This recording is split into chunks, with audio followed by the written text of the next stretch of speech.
Que el Señor les bendiga. Están aplicaditos, están aprendiendo la palabra. Muy bien, les felicito. Es bueno aprender la palabra de Dios porque es la palabra la que nos defiende en nuestro día a día. Estamos avanzando en 40 días de comunidad, ¿sí? ¿Qué tal? ¿Cómo están viviendo su campaña en sus grupos pequeños? ¿Qué tal la acogida? Es bonito servir al Señor, pero también es bonito sentirse parte de algo, parte de un grupo. Y si aún no estás en un grupo pequeño, quiero animarte a que puedas insertarte aún a un grupo pequeño y puedas vivir la experiencia del cuidado, del amor, de participar. Y eso en verdad es muy bueno, muy agradable. Lo estoy viviendo y eso me anima también bastante. Este tercer tema nos va a hablar de perteneciéndonos, el valor y el poder del compañerismo. Cuán importante es vivir juntos, cuán importante es amarnos, dar manifestaciones de amor. Y pido por favor que me acompañes en el libro de Eclesiastés, capítulo 4, versos 9 al 12. Voy a darte tiempo a que puedas abrir tu Biblia.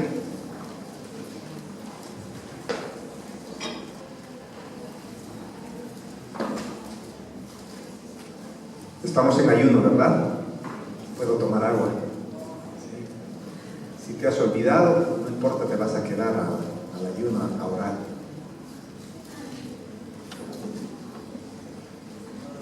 Reciban saludos de la iglesia de Caima y Anahuara. Dice la palabra de Eclesiastés 4, verso 9 en adelante: mejores son dos que uno, porque tienen mejor paga de su trabajo. Porque si cayera el uno, le levantará a su compañero, pero hay del solo, que cuando cayere no habrá el segundo que lo levante. También si dos durmieren juntos, se calentarán mutuamente, mas ¿cómo se calentará uno solo? Y si alguno prevaleciere contra uno, dos le resistirán, y cordón de 3 dobleces no se rompe pronto. Señor, oramos y damos gracias por tu palabra, y tu palabra, Señor, sea expresada con libertad y fluidez en esta mañana, para lo cual ruego que me uses, Señor, uses de mis labios, de mi boca, como megáfono de tu voz, para llegar a los corazones, a la conciencia de cada uno de los que estamos acá. Háblanos, por favor, en el nombre de Jesús. Amén. Tomemos conciencia de que nos pertenecemos, porque somos la familia de Dios, que somos conscientes también de la interdependencia entre nosotros. ¿Qué es una interdependencia? Depender de alguien.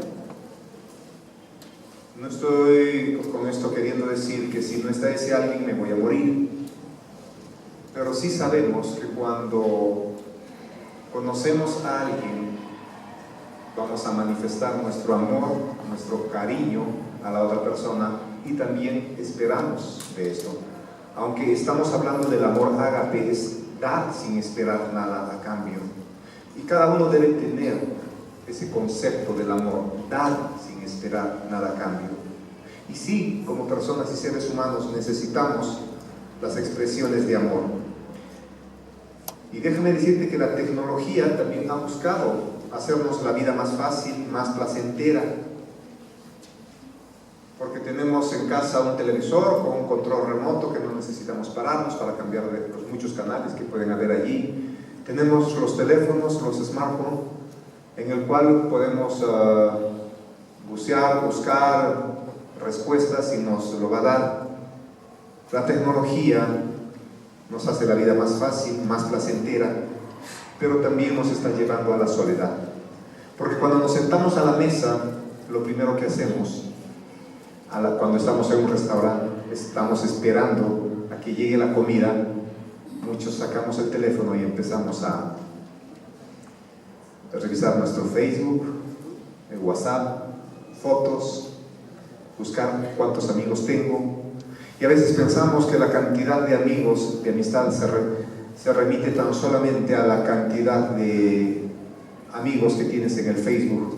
Tengo 800, wow. Me saludaron 200 en mi cumpleaños, un récord, pero en realidad son amigos. Y vemos familias separadas por la tecnología, donde los padres están buscando respuestas en el internet, Los hijos igual, soledad. E incluso esto está llegando a las iglesias, y aquí mismo podría suceder que mientras el predicador está aquí adelante en el púlpito, algunos puedan estar con sus smartphones ahí adelante en vez de unas Biblias, y no sabemos si están buscando en la aplicación de la Biblia el versículo bíblico, o están chateando, o están revisando su Face. Confiamos en que están usando la aplicación de la Biblia. Por eso es importante traer esto. Pero bueno, cada uno toma su propia decisión. Conversaba con un amigo en esta semana y recordaba cómo eran mis domingos antes de confiarle mi vida al Señor. Una semana llena de trabajo, una semana ardua de trabajo, intensa podríamos decir, llena de logros, pero también tenía ese fin de semana muy de amigos, muy de compañía, muy de alegría, de fiestas, de risas y de bailes, y por qué no decir muy de tragos. Pero llegaba el domingo y llegaba a ver también mi realidad, solo en mi habitación, viendo la televisión, con la resaca del día anterior, cansado y sin nadie cerca mío, tan solo esperar la hora del almuerzo para salir a buscar dónde almorzar, y esperar que pase el día para el día siguiente ir a trabajar. Los domingos podía ver a las familias que iban y salían juntamente con hijos, esposa, algo que yo en ese momento no tenía. Pero doy gracias a Dios que el Señor me ha dado una familia. Los que me conocen aquí, llegué solo y ocupaba un rincón de una de estas bancas, y entraba y salía. Esos eran mis domingos, hasta que el Señor me presentó a su sierva, y bendito sea el Señor, me casé, y ahora junto con mi familia ocupo toda una banca. Me sacó de la soledad en una forma práctica. No solamente me dio su espíritu, no solamente me dio su amor y el conocimiento de su palabra, sino prácticamente me dio una familia con la cual podemos servir, y puedo estar contento con mi esposa y con mis 3 preciosos hijos. Vivimos en una sociedad deformada, egoísta, que llega a generar la soledad.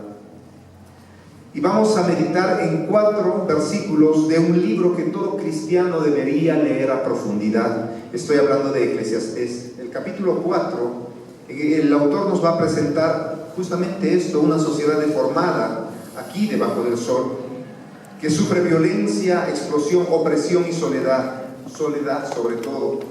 Y reconocemos que el hombre no es una isla, y lo hemos podido comprobar hasta ahora. No voy a decir a todos, pero por allí puede haber alguno que le gusta estar solo, que le guste vivir solo, pero en lo general y en la mayoría no nos gusta estar solos, no somos una isla. Y no podemos ser felices en la soledad. Por eso en el versículo 9 hace esta declaración: mejores son 2 que 1, porque tienen mejor paga de su trabajo. En esta exposición vamos a desarrollar 4 razones por qué 2 son mejores que 1, y cómo es que podemos caer en la soledad, y cómo podemos salir de la soledad. El problema es que caemos en la soledad. Muchos de los que estamos acá podemos caer en la soledad a pesar de tener gente a nuestro alrededor. Pero la Biblia nos da respuestas prácticas, y la respuesta es: ¿cómo podemos salir? ¿Cómo puedes salir tú de la soledad?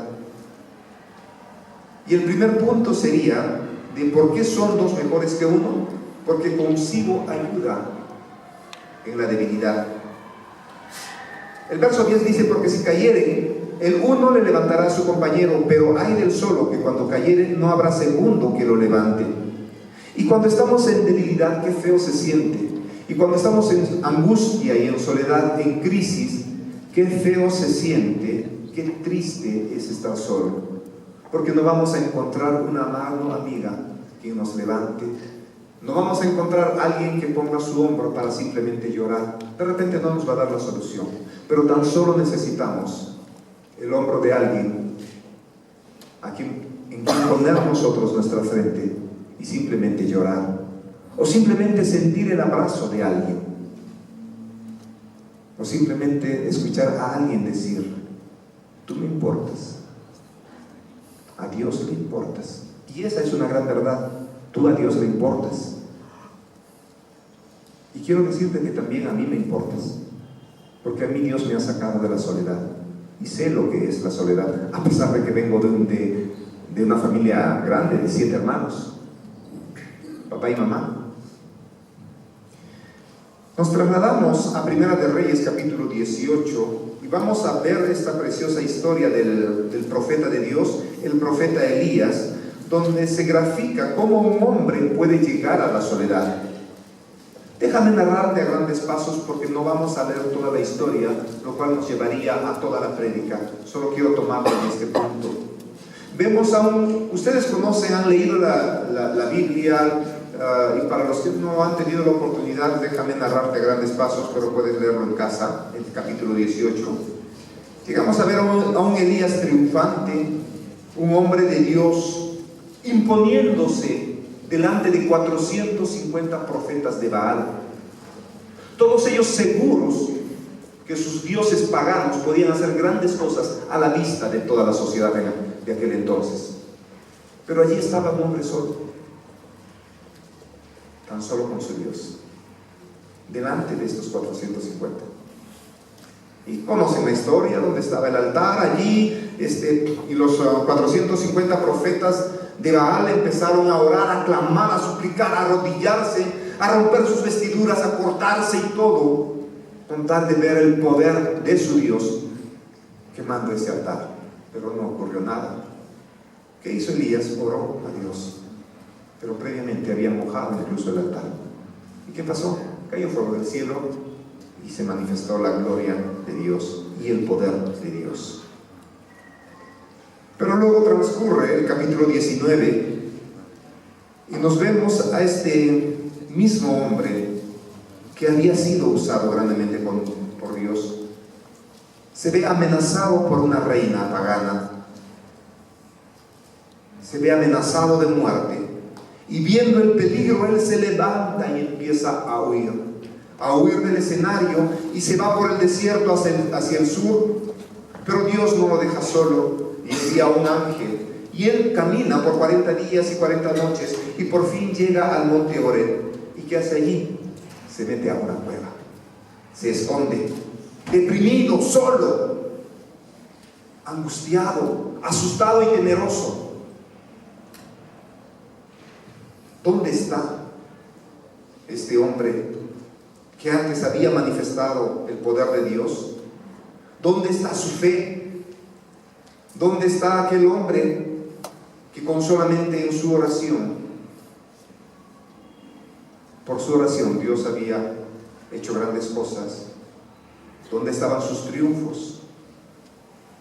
Y hago un paréntesis aquí para poder referirnos a nuestras propias vidas. Déjame decirte que los triunfos de hoy no garantizan los triunfos de mañana, porque la Biblia dice: el que cree estar firme, mire que no caiga. Porque en algún tiempo tú has podido ser usado para grandes cosas del Señor, has podido usar la palabra de Dios, y muchas personas se han podido convertir, mucha gente ha podido rendir su vida al Señor, y ahora están allí sirviéndole, allí están entregados al Señor. Muchas veces tú has podido hacer ese hombre, esa mujer de oración, inspirar a otros a hacer lo mismo, inspirar a otros a seguir estudiando, inspirar a otros a dar de sí para el Señor. Muchos por tu ejemplo han podido hacer grandes cosas, pero el que cree estar firme, mire que no caiga, porque seguramente ha habido un tiempo en que has podido confiar en todo eso y bajaste la guardia y empezaste a separarte poco a poco de Dios. Y la Biblia que dice: separados de mí nada podemos hacer. ¿Dónde está ese hombre de los grandes triunfos? ¿Dónde está esa mujer que llevaba a otras mujeres a los pies de Cristo, a la cruz vacía, sabiendo que Dios podía perdonar. No podemos vivir de triunfos pasados, no podemos vivir de grandes triunfos en nuestra vida, porque todo eso puede pasar. La vida en Cristo es constante, la vida en Cristo es el día a día. Yo no puedo decir que a la semana pasada he tenido una gran victoria en el Señor y me quedo estancado en eso, y estar viviendo y alimentándome de lo que pasó la semana pasada, o el mes pasado, o el año pasado. No podemos hacer eso, porque el enemigo es como león rugiente que está rotando y está buscando a quien devorar. Por lo tanto, la vida en Cristo es un día a día, rendirse todos los días, porque tú y yo somos pecadores y separados del Señor nada podemos hacer. Cada día tiene su propio afán, su propio mal, dijo el Señor. Regresamos a la historia. Dios no deja solo a Elías y deja escuchar su voz. En el verso 9 le dice: ¿qué haces aquí? Y él responde: he sentido un vivo celo por Jehová, Dios de los ejércitos, porque los hijos de Israel han dejado tu pacto, han derribado tus altares y han matado a espada a tus profetas, y solo yo he quedado, y me buscan para quitarme la vida. Temor, miedo, me buscan para matarme. Empieza a huir de los hombres, empieza a huir de las amenazas, pese que había demostrado y había estado con el Señor, y Dios lo había usado para ese tremendo prodigio, para ese tremendo milagro. Pero inmediatamente empieza a huir a una sola amenaza. Somos así. ¿Eso pasa con nuestras vidas? Dejamos de creerle a Dios a pesar de ser testigos oculares de lo que Dios puede hacer en nuestras vidas, de lo que Dios puede hacer contigo. Empezamos a retroceder a una sola amenaza. Somos humanos. Él está deprimido, quiere morirse, se siente débil, está solo, y Dios le va a volver a preguntar lo mismo. Dios no lo deja solo. Y le dijo Jehová: ve, vuélvete por tu camino por el desierto de Damasco, y llegarás y ungirás ¿a quién? A Eliseo, hijo de Safat, de Abel Mehola. Ungirás para que sea profeta en tu lugar. Después se levantó y fue tras Elías y le servía. Dios nos dice: yo he preparado tareas para ti. Hay algo que tú puedes hacer en el reino de Dios. Pero especialmente le promete a Elías algo, un amigo. Le promete una persona para que ande a su lado. Le promete a alguien para que esté junto a él. ¿Por qué? Porque le dice: te conozco, eres débil, sé quién eres, que la soledad no es buena compañera para ti, que ya no hay fuerzas para levantarte y seguir. Pero Dios sabe que dos son mejor que uno, y por eso es que le da a Eliseo como el amigo para el resto de sus días.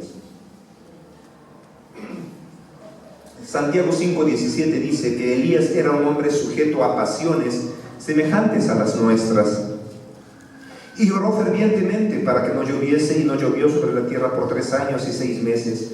Y otra vez oró, y el cielo dio lluvia, y la tierra produjo su fruto. Sí, es verdad. Dios se puede usar. Si es verdad, podemos hacer grandes cosas para Dios, y la gloria es de Dios, al igual que Elías. Pero al final somos tan solamente hombres. Al final tan solamente somos seres humanos, que nos llegamos a desgastar, que nos llegamos a desanimar, nos llegamos a derrumbar. Y es allí cuando necesitamos la fuerza de Dios, es cuando allí necesitamos de su fortaleza, es allí cuando necesitamos aún más del Espíritu de Dios en nuestras vidas, y reconocer que no estamos solos, que tenemos a Dios Todopoderoso en nosotros, y debemos creer que Él no nos dejará. Él lo ha prometido. Dios en su sabiduría nos provee de alguien más para seguir adelante. Nos da amigos, nos da de personas que vivamos y expresemos lo que nos pasa, amigos para caminar juntos. Es bueno tener a alguien que venga a auxiliarte. Este sentido de pertenencia mutua es la que tenemos que rescatar. Por eso estamos haciendo 40 días de comunidad, porque debemos rescatar la esencia del cristiano, confiar en Dios, pero dar ayuda a los demás, dar muestras de amor a los demás, ir inmediatamente cuando alguien expresa la necesidad de compañía. Tan solo eso puede ayudar. Pero escucha bien lo que dije, es ir cuando alguien llama. La Biblia en Santiago también nos dice, si está alguno de ustedes enfermo, ¿qué dice? Llamen a los ancianos. No dice los ancianos vendrán, porque el anciano, el pastor, el líder, no tiene una bola mágica que le está diciendo fulano de tal está mal, pin, le da un mapa en el Google, corre. No está. Por eso la Biblia dice, si estás enfermo, llama. Si te sientes solo, llama. Si necesitas ayuda, llama. Nadie va a venir, porque después estás culpando, esta iglesia es fría, nadie me ayuda, nadie. ¿Por qué no llamas? ¿Por qué no dices cómo te sientes? Expresa cómo te sientes. Estoy seguro que alguien te va a ayudar si tú expresas cómo te sientes. Por eso la Biblia dice, llame a los ancianos, clama por ayuda, y esa persona va a venir. ¿Qué es lo peor que podría ocurrir si no va a venir? Llama a otra. Somos seres humanos. ¿O no? ¿Verdad? Somos una familia, y son varios. De repente en ese momento no puede venir, lógicamente no va a poder venir, porque está en otra, o está atendiendo a otra persona, o está también en un problemón con su propia familia. Entonces no lo tomes a personal. Llama, busca ayuda. No te dejes, no te quedes solo. Clama.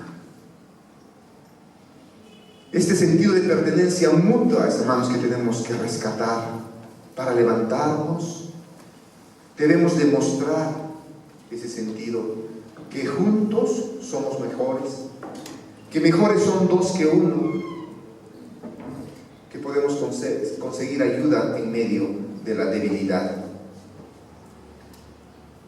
Dos son mejores que uno porque también consigo apoyo en la incapacidad. Punto número 2. El verso 11 dice, también si dos durmieren juntos se calentarán mutuamente. Mas, ¿cómo se calentará uno solo? Aquí hay una verdad que muchos matrimonios estarán de acuerdo. Claro, el esposo y la esposa se calientan en una noche de fría. Y esposos estamos experimentando eso en estas noches, donde está haciendo bastante frío. Nos acercamos y nos abrazamos y nos damos un abrazo allí para calentarnos un rato.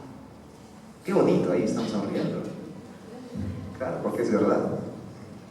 Qué hermoso es estar casado. Qué bonito es estar casado. Se calientan en la fría noche. Pero déjame decirte que si restringimos este pasaje tan solamente al matrimonio, estamos leyendo mal e interpretando mal la Biblia. Porque aquí no se menciona al matrimonio para nada. Aquí está hablando de que dos se calientan del frío de la noche. Ese frío es el sentido figurado. Es más que el calor de un lecho, va mucho más allá. Lo que está diciendo es que cuando todo es helado allá afuera y no podemos calentarnos, se refiere a escenarios de la vida diaria, escenarios que enfrentamos y no podemos cambiar las circunstancias que nos rodean.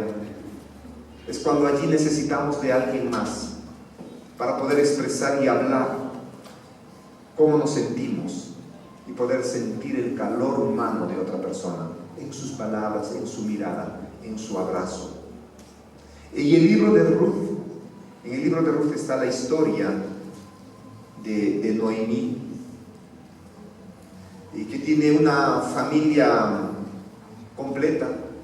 Ahí está Noemí, tiene su esposo, tiene sus 2 hijos, pero por circunstancias coyunturales del país, no había comida en su país, no había el trabajo en su país. ¿Qué hace?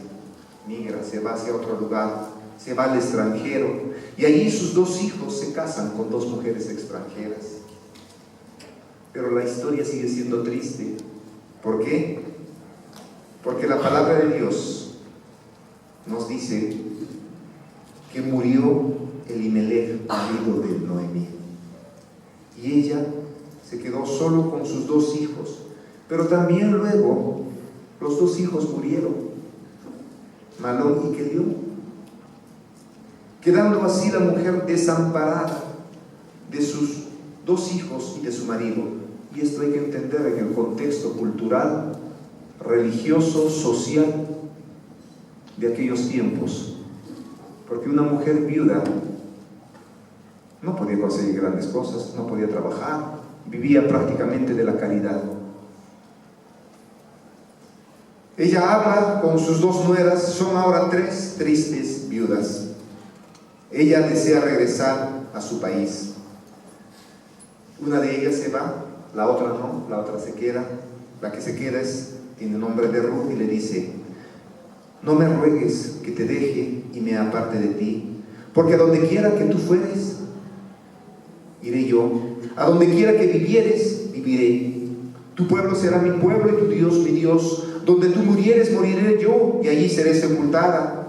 Y así me haga, y te dije Jehová, y le dijo Jehová, y así me haga Jehová, y aún me añada, que solo la muerte hará separación entre nosotras. ¿Qué tal declaración de esta nuera? Quería a su suegrita. Qué raro, ¿no? Había una buena relación con ella. Es una enseñanza bíblica, es una historia, no es un cuento. Queridas nueras, queridas suegras, vamos a estar juntas, las 2 juntas, enfrentando adversidades, enfrentando problemas, ayudándose mutuamente. Las personas necesitamos de ayuda. Las personas necesitamos esa expresión de decir: voy a estar contigo pase lo que pase, tu Dios será mi Dios, y a donde fueres yo iré contigo. Qué hermosas palabras. No podemos quedarnos así. Vamos a poner en práctica. Allí donde estás, a la persona que está a tu lado, regálale una sonrisa. A la persona derecha e izquierda. Vamos, hagámoslo. Hagámoslo. Ahora dile: eres importante para mí. Los 2, no solamente uno. Eres importante para mí. Porque esa es una gran verdad. Amada iglesia, tú eres importante para mí. Y eres importante para Dios. Tan importante que le envió a su Hijo a morir por ti. Porque te amó primero. Regresamos a la historia de estas 2 mujeres. Regresan a su país. Y es cuando Ruth conoce a Boaz, un hombre mayor, ya madurito. ¿Qué pasa? Se conocen, se casan, y de esta relación nace un hijo al cual pone el nombre de Obed. Obed es el pueblo del rey, es el abuelo del rey David. Ruth, en su deseo de no abandonar a su suegra y amiga, llega a ser parte de esta línea genealógica, preciosa línea genealógica de nuestro Señor Jesucristo. En medio de la soledad, en medio de la adversidad, en medio de lo inmanejable, Dios hace grandes cosas. Dios pone orden en medio de la adversidad. No estamos solos. Todas las cosas nos ayudan a bien a los que amamos al Señor, ¿no? La soledad mata, el enemigo destruye. Cuando llegamos a atravesar ese túnel oscuro de una situación horrible, que quizás esto estás pasando en tu vida, quiero decirte que no estás solo, que no estás fuera del plan de Dios, a pesar que llegues a decir: pero ¿cómo Dios va a usar esta cosa terrible que me está pasando? No, ese es el plan de Dios. Abandónate a los brazos de Dios. Dios va a hacer grandes cosas con esa crisis que estás atravesando. Tú no manejas tu vida, Dios está guiando tu vida. porque dos son mejor que uno. Quizá nos pase lo que pasó Ruth, pero todos buscamos un rostro amigo cuando vamos a un lugar desconocido. Tu primer día en tu trabajo nuevo, llegas y no conoces a nadie y te sientes allí sin saber qué hacer y buscas rostros. De repente alguien me conoce, o al menos que alguien te sonría. Situaciones difíciles en el estudio, en la universidad, cosas difíciles, como los niños cuando van por primera vez al jardín, lloran, se aferran de las piernas de la mamá y le dicen: no me dejes, mamá, por aquí, no quiero estar solo. Y solamente escuchas llantos y llantos de tus hijos, pero sabes que se tienen que quedar. Le pasa casi a todo niño. Para ese niño esta es una situación inmanejable, enfrentar un mundo nuevo, un mundo hostil, y solamente se quieren aferrar a un rostro conocido, a un rostro amigo. Quiero presentarles a alguien que ya conocen, alguien que también quiere dar un pequeño testimonio de cómo era su vida. ¿No conocen a Maki? Él tiene algo que decirnos en esta mañana, para no solamente yo hablar. Mati. Buenos días, hermanos. El pastor me pidió para poder compartir mi testimonio. Mis padres, yo pasé mi infancia en Juliaca. Mis padres, cuando se separan, mi mamá viene acá a Arequipa y yo llego a vivir en una casa donde vivían mis abuelos, mi tía, mi mamá y varios primos, y los sobrinos llegaron. Y era un sitio donde casi no había momentos de silencio, y sentirte solo ahí era bien difícil. Pero por circunstancias de la vida todos se fueron mudando, mis abuelos fallecieron y hasta mi mamá tuvo que emigrar a otro país, y hoy en día yo vivo solo. Y yo recuerdo, antes de poder estar con el Señor, había domingos en la tarde que eran insoportables, y a veces buscaba de alguna forma escapar. Las amistades no eran buenas, pero hoy en día es totalmente diferente. Dios me dio una familia a través de muchos de ustedes, a través del grupo pequeño. De verdad, yo tengo amigos que están ahí para mí, con los cuales cuento, y de verdad la iglesia es como una segunda familia hoy para mí, y yo siempre animo a otros a poder experimentar eso, a ser parte de la familia de Dios verdaderamente. Gracias. Gracias. En Cristo encontramos compañía. Les voy a contar un chiste. Antes de llegar a Cristo, a mí me decían: domingo, largo y aburrido, me decían. Pero ahora en Cristo ya no es así, porque los domingos no son aburridos, los domingos son una fiesta. Amén. Así que esa chapa, ni más. Si me dices eso, ya no va, eso es para el mundo. Amados hermanos, ¿por qué dos son mejor que uno?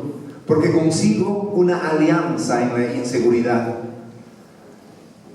Dice el verso 12: si alguno prevaleciere contra uno, dos le resistirán.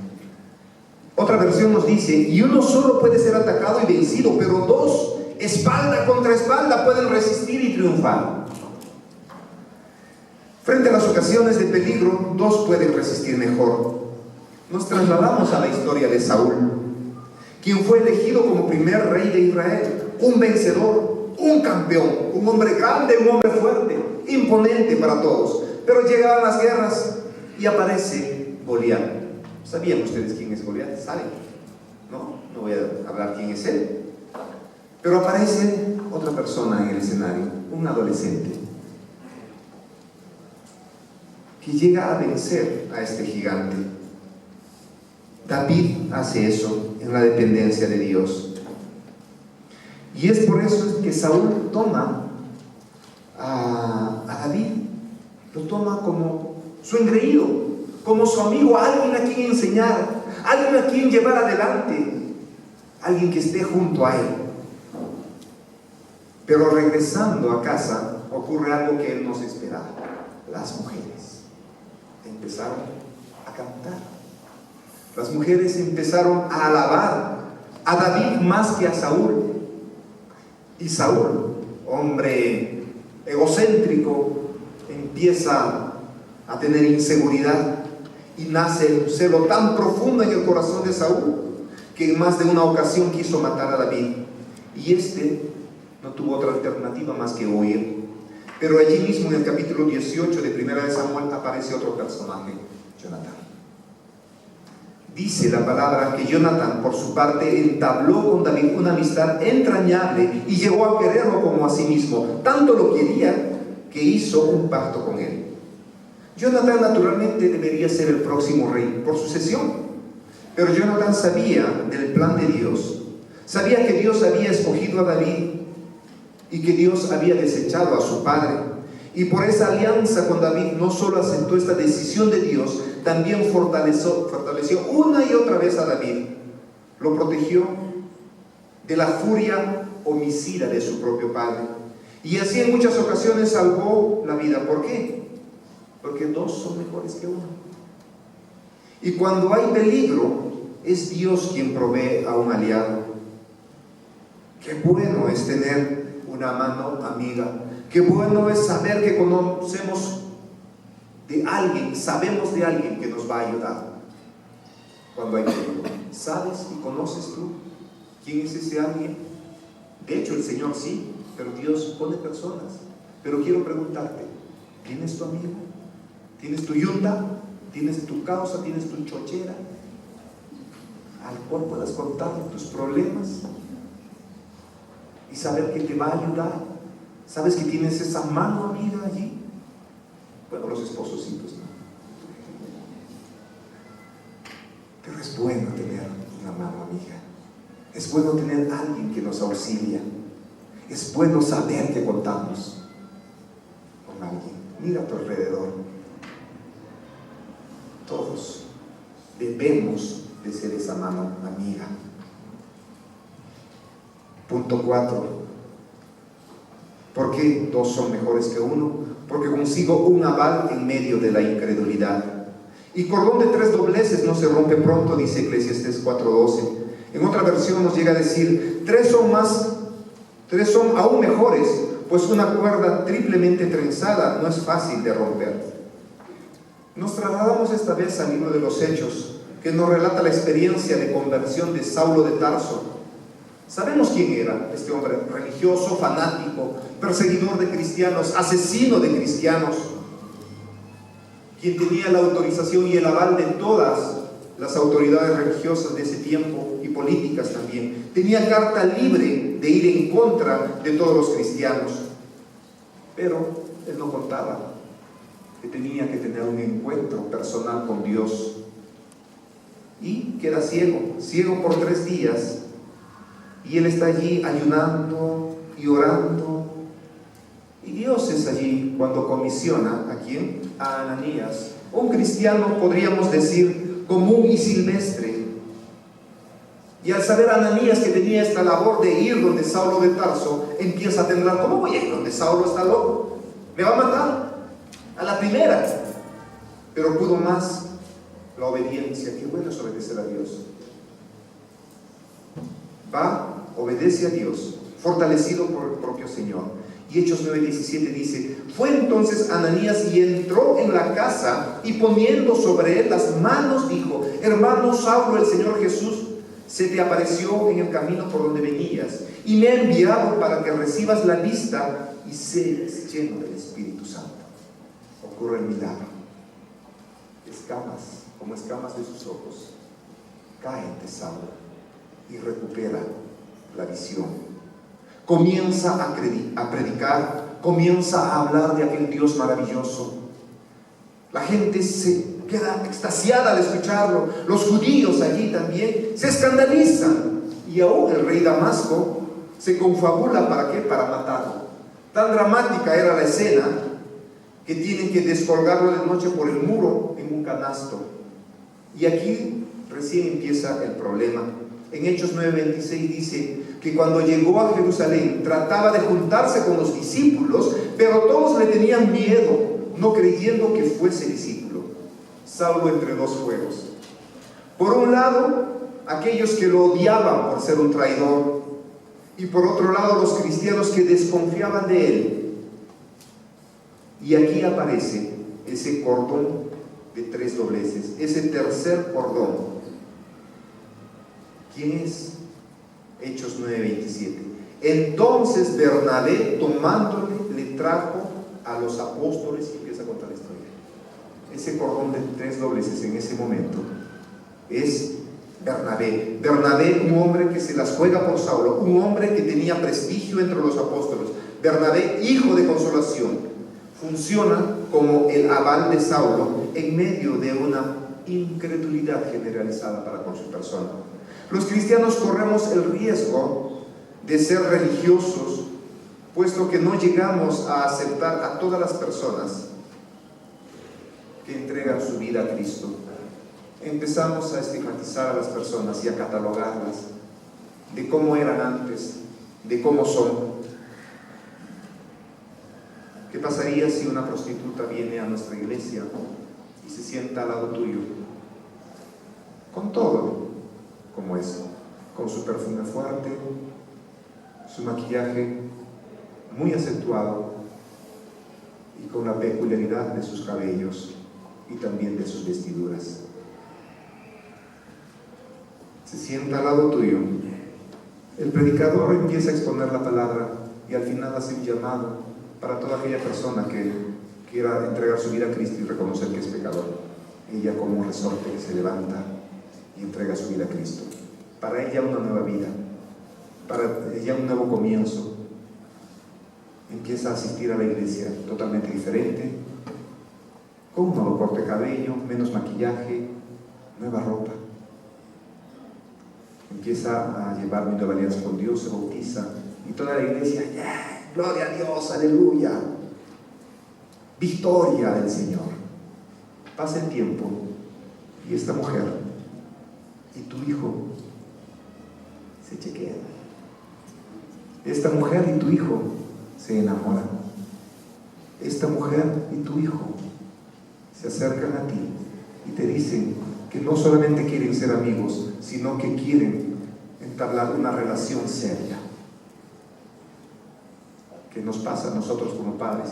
Se nos paran los pocos pelos y nos queremos arrancar.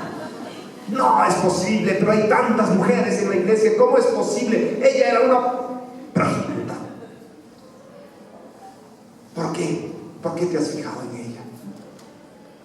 Estigmatizamos a las personas, no nos olvidamos de su pasado y nos olvidamos de la palabra cuando dice: el que está en Cristo nueva criatura es, las cosas viejas han pasado y todas son hechas nuevas. Los cristianos nos olvidamos que Dios perdona. No es fácil. A pesar de haber recibido a Cristo, ¿dónde queda entonces este sentido de pertenencia? ¿Dónde quedan estos 40 días de comunidad en el cual el devocional nos dice: no se debe escoger a quién amar, solamente se debe amar? Y este sentir de perteneciéndonos unos a otros, ¿dónde está? La peor segregación es la segregación religiosa. Por eso debe haber un Bernabé en medio de la iglesia. Por eso es que tú debes de ser ese Bernabé. No esperes que otro sea el Bernabé. Tú tienes que ser ese cordón, ese tercer cordón, para ayudar a las personas, para que la gente pueda entrar en medio de la congregación, para que sea parte de este cuerpo de personas todas salvadas, todas con un pasado, todas con un mayor o menor delito, el cual Dios ha perdonado. Dios nos llama a ser Bernabés en medio de su pueblo. Este es un gran desafío, ¿verdad, iglesia?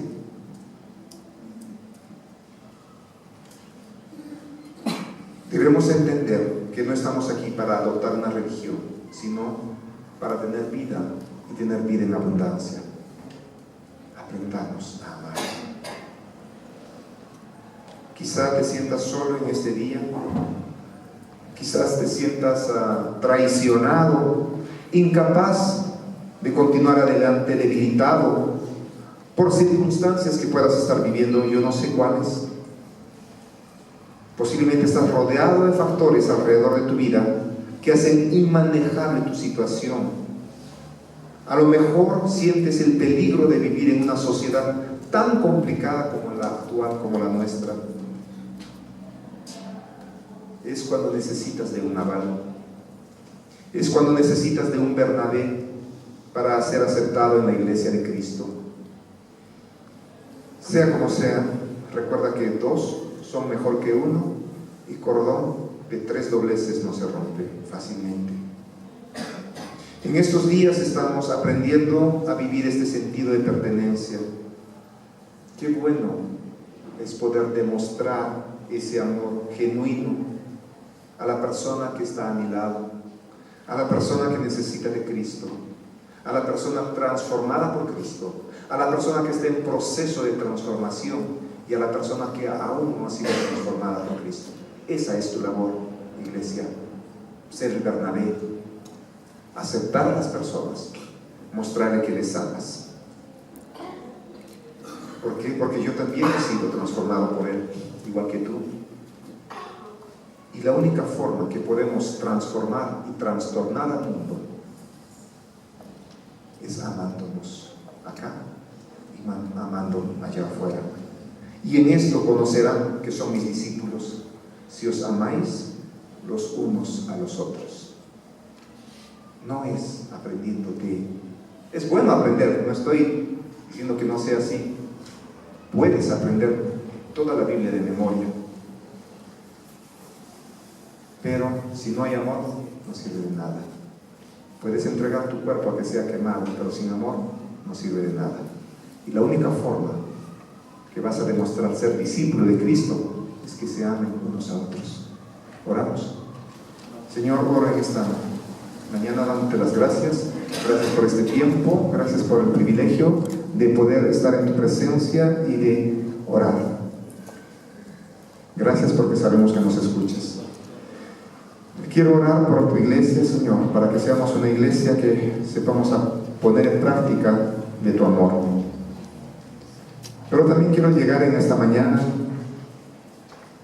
si alguna persona aún no ha podido experimentar el amor de Cristo, si alguna persona aún no ha podido sentir, creer o saberse parte del cuerpo de Cristo, la Biblia nos enseña que para ser parte del cuerpo de Cristo debemos primero reconocer que somos pecadores y luego entregarle nuestra vida al Señor. Si tú quieres entregarle tu vida a Cristo y ser parte de la comunidad del Señor, ábrele tu corazón a Cristo, ríndete a Él, entrégate a Cristo y manifiesta tu necesidad de Dios. Si así deseas hacerlo, por favor sígueme en esta oración. Tan solamente quiero guiarte en una oración para que puedas decirle a Dios, Padre. Repite conmigo: Señor Jesús, confieso que soy un pecador. Me arrepiento de mis pecados.